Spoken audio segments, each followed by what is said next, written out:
ಸಾಮಾನ್ಯ ಜ್ಞಾನ. ಸತ್ಯಶೋಧಕ ಸಂಘದ ಸ್ಥಾಪಕರು ಯಾರು?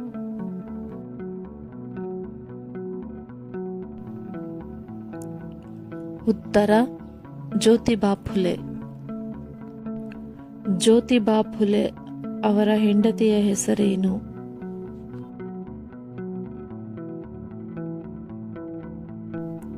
ಉತ್ತರ ಸಾವಿತ್ರಿಬಾಯಿ ಫುಲೆ. ಸಾವಿತ್ರಿಬಾಯಿ ಫುಲೆ ಹೆಣ್ಣು ಮಕ್ಕಳಿಗಾಗಿ ಶಾಲೆಯನ್ನು ಎಲ್ಲಿ ತೆರೆದರು?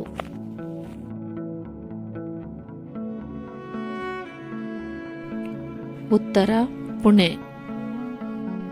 ಸಾವಿತ್ರಿಬಾಯಿ ಫುಲೆಯವರ ಜೊತೆ ಶಾಲೆಯಲ್ಲಿ ಕೆಲಸ ಮಾಡಿದವರು ಯಾರು?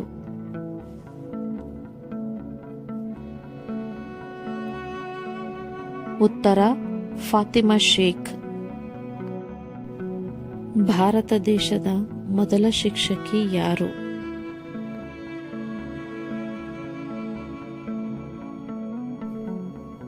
ಉತ್ತರ ಸಾವಿತ್ರಿಬಾಯಿ ಫುಲೆ.